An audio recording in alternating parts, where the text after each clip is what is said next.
اليوم غادي نهضروا على واحد المرحله اللي بزاف منا كيعيشوها. مرحله اللي كنكونوا فيها مغمورين بزاف ديال المشاعر معقده، مشاعر متناقضه ومربكه. مرحله كيقول عليها البعض انها سن الشباب الذهبي، ولكن بالنسبه للاخرين كتكون فتره ديال ازمه حقيقيه. كنهضروا هنا على أزمة العشرينات. السلام عليكم وأهلا وسهلا بكم في حلقة جديدة من بودكاست خطوات نحو السلام. موضوع اليوم كيف ما شفتوا في العنوان أزمة العشرينات، فين كيجونا مجموعة من المشاعر اللي كنعتبرها شخصيا مشاعر التوهان والبحث عن الذات. فنقول بسم الله ونبداو في حلقة اليوم.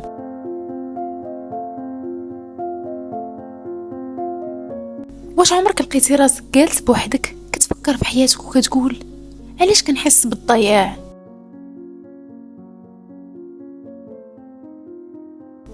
وانا خاصني نكون واضح مع راسي، علاش الناس اللي في الجيل ديالي كيبانوا عارفين الطريق ديالهم وانا مازال كندور بلا هدف؟ واش فعلا غادي نقدر نحقق شي حاجه في هذه الحياه؟ هاد الاسئله هي مجرد بدايه ديال الرحله طويله كنعيشوها في هذه المرحله، اي مرحله العشرينات.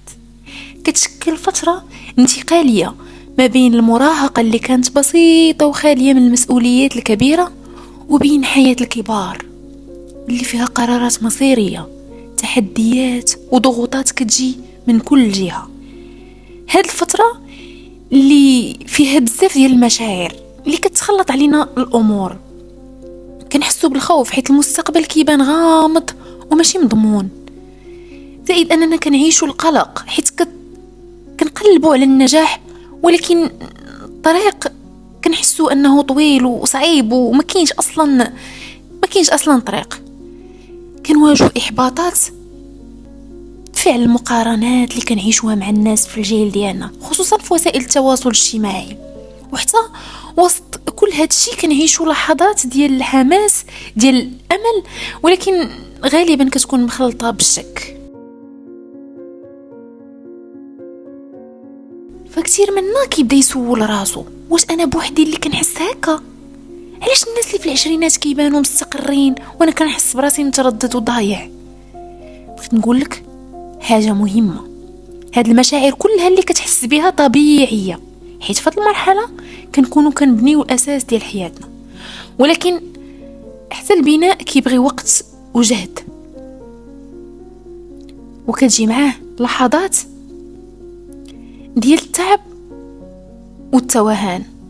في هذه الحلقة غادي نحاولوا نغوصوا في عمق المشاعر اللي كنعيشوها في العشرينات، غادي نفهموا علاش كنحسوا بها وكيفاش نقدروا نتعاملوا معها بطريقة صحيحة اللي غنستافدوا منها من بعد. بغيتك تاخذ نفس عميق وتهنى، حيث اللي كتحس به راه كيعكس انك وسط عملية ديال النمو مهمة، وكل خطوة صغيرة كتاخذها اليوم راها كتصب في المستقبل ديالك. خليونا نبداو ونمشيو معا في هذه الرحلة نحو فهم أعماق أنفسنا، باش نقدروا نحسوا بطمأنينة وسط هاد الزوبعة ديال الأحاسيس.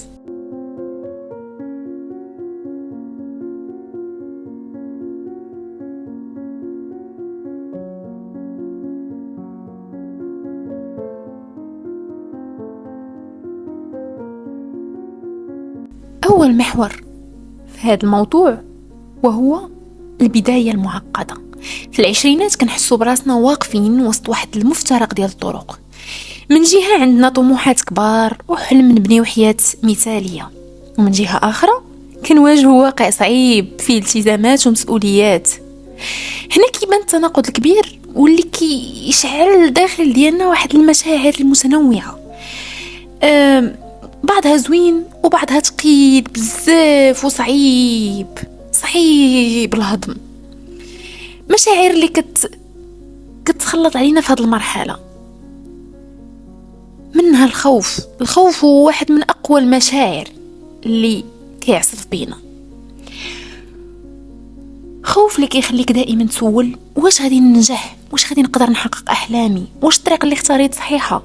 كنخافوا من الفشل، كذلك الخوف من الفشل ومن خيبه الامل ديال العائله والمجتمع، وحتى من اننا ما نلقاوش السعاده في النهايه. يعني ما نفرحوش بداك المستقبل اللي يقدر يكون صحيح، يعني طريق تكون صحيحه ونديروا مستقبل اللي بالنسبه للاخرين نجاح، ولكن احنا في الاخير غادي يكون بالنسبه لنا حزن، او لا ما غاديش نكونوا سعيدين.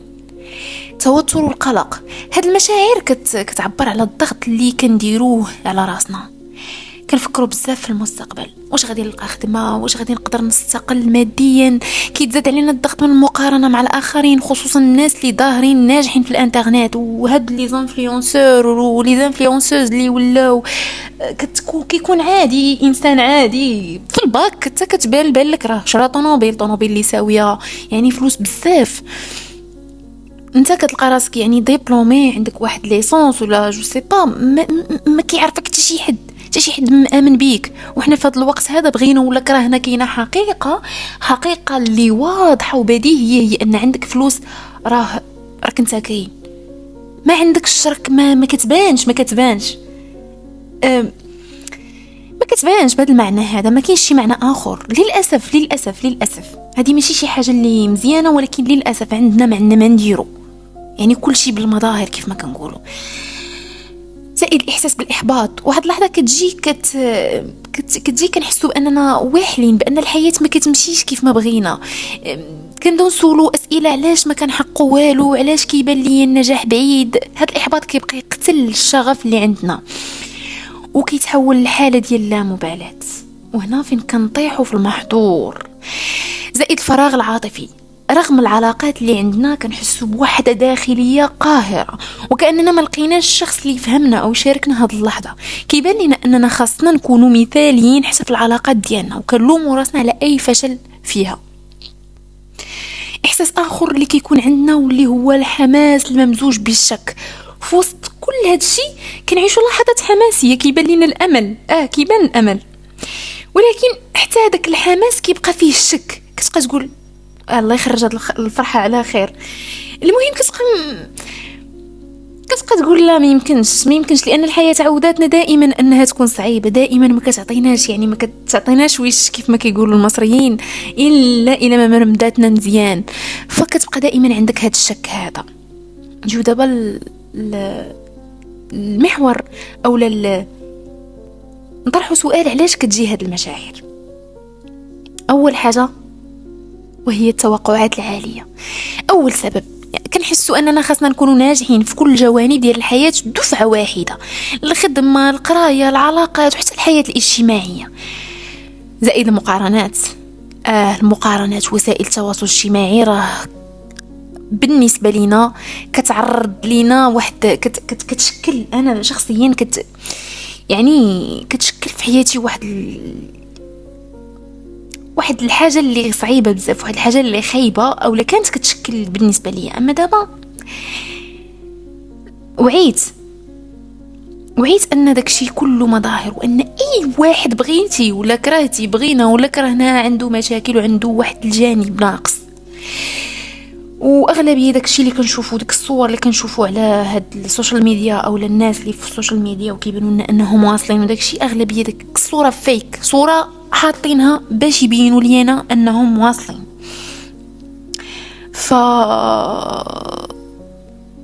وسائل التواصل الاجتماعي كتعرض لنا حياه الناس بحله مثاليه، وكنبداو نحسوا اننا حنا ما كنستاهلوش ديك الحياه، او احنا ما كنديروا والو، او لا. مهم. زائد التغييرات الكبيره في العشرينات، كننتقلوا من مرحله ديال المراهقه اللي كانت فيها المسؤوليه قليله لمرحله كتحتم علينا ناخذ قرارات كبيره علينا بزاف، او لا كنشوفوها كبيره علينا بزاف. كيفاش نجيو دابا كيفاش نتعاملوا مع هاد المشاعر؟ اول حاجه هي القبول. اول حاجه خصنا نديروها هي نقبلوا هاد المشاعر الطبيعيه، وانها جزء من النمو ديالنا، لانه ماشي ضروري نكونوا كاملين، وماشي عيب نحسوا بالضعف والتردد، زائد نتوقفوا على المقارنة. كل واحد عنده الطريقة ديالو، ما كتشوفش الصورة الكاملة ديال الناس في السوشيال ميديا، كتشوف غير الجانب المشرق اللي بغى داك الشخص يبين لك في السوشيال ميديا. ثاني خطوة أو ثالث خطوة، وهي خذ وقتك، ما تستعجلش النجاح. الحياة هي رحلة، وكل خطوة عندها قيمة حتى لو كانت صغيرة. زائد طلب المساعدة، هضر مع الأصدقاء والعائلة وحتى مع مختص نفسي إلى لقيتي راسك غارق بزاف وإلى توفرات لك المادة. طبعا المشاركة كتنقص الضغط كتساعدنا أننا نشوف الأمور بوضوح. زائد ركز على الحاضر ديالك، عيش اللحظة وركز على شنو كيمكنك دير اليوم بلا ما تغرق في مخاوف المستقبل. نعم، هاد المرحلة بالضبط أو هاد النقطة بالضبط غادي نوقف فيها، وغادي نقول لك أي واحد فينا مكتب ليه الله أو لا رسم ليه الله واحد الطريق وواحد المسار وواحد القدر كيف ما كنقولوا، وكنآمنوا بالقدر ديالنا. لكن شنو المطلوب منا حنايا؟ هو أننا نديروا خطوات، نديروا سبب، كيف ما جاء في حديث الرسول صلى الله عليه وسلم: اعقلها وتوكل. دير سبب ومن بعد ربي أكيد غادي يسهل عليك، وأكيد إلا ما عطاكش في هاد العام غيعطيك العام الجاي. إلا ما حقق لكش هاد الفرحة هاد العام، راه ربي سبحانه وتعالى أكبر من هذا كله. يعني ربي راه ما كينسى حتى شي واحد مادام خلقنا. تخيلوا معي أنه خلق مجموعة من الكائنات الحية، خلق راه فوق الاستيعاب ديالنا، راه خلق حشرات، حيوانات، زواحف، طوائر، اي حاجه ممكن ما نقدروش نتخيلوها. يعني بغيت نقول لكم ممكن نتخيلوها، ما غاديش نقدروا نتخيلوها. فايماجيني الله سبحانه وتعالى بديك العظمه ديالو، بديك الجلال ديالو، ما غاديش ينسى نمله او لا اصغر حشره في الكون، كيعطيها ماكلتها، كيعطيها القوت ديالها الكافي، وكتوالد وكتعايش وكتكبر وكتموت الى اخره. وغادي ينساك انت، غينساك انت اللي مآمن بيه ومآمن بالقدر ديالك ومآمن مآمن بالوجود ديال العظمه ديال الله سبحانه وتعالى، ومآمن كدير مع ذلك كدير اسباب. ايماجيني كدير اسباب، واش كتعرف شنو كدير؟ كتفيق، كتمشي تقرا، اولا ساليتي القرايه كتقلب على خدمه، كتعلم شي سكيل، كتعلم لغه، كتهضر مع الناس اللي غادي يزيدوك القدام، كتحاول تكبر الوعي ديالك اولا توسع الوعي ديالك. راه هادشي كامل اسباب.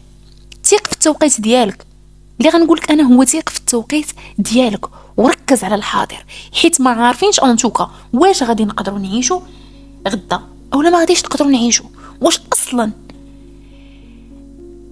باقي في حياتنا وقت يعني باقي في حياتنا وقت الامام اننا نوصلوا لهذاك النجاح اللي بالنسبه لينا حنا النجاح اللي راسمينه حنا في المخيله ديالنا. واش باقي عندنا الوقت ليه؟ فعيش في الحاضر، دير سبب في الحاضر، ماشي غير تعيش وتبقى عايش وصافي، لا دير سبب، تحرك، دير خطوات بسيطه، دير خطوات صغيره كيف ما بغات تكون. فيق الله يجعلك تقرا غير صفحه واحده في كتاب، اولا تعلم غير كلمه واحده في النهار، ماشي مشكل كلمه واحده. انا كنقول لك انا ما غنعقدش عليك الامور، غنقول لك تعلم لي صفحه اولا تعلم لي 5 الجمل باغ جور، لا غير كلمه واحده، شي كلمه واحده تعلمتيها اولا معلومه واحده زدتيها في راسك في النهار، سواء على التغذيه، على العلاقات، على الصناعه، على whatever، كلمه واحده تعلمتيها راه مزيان، برافو، راك واعر بهذا المعنى. فمرحله العشرينات مرحله معقده، ولكن فيها الجمال ديالها، زوينه بزاف. المشاعر اللي كنعيشوها دابا هي اللي كتصنع منا الشخصيه ديال غدا. خليك حنون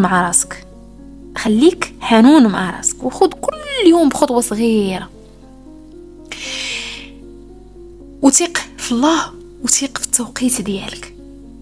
نتمنى تكون هذه الحلقه خففت عليك شويه، وإلا كنتي كتحس باي شعور ثقيل راك ماشي بوحدك، راه انا معاك. انا اصلا مازال يعني يلا 24 عام دابا، يعني حتى انا مازال ما تخطيتش هذه المرحله.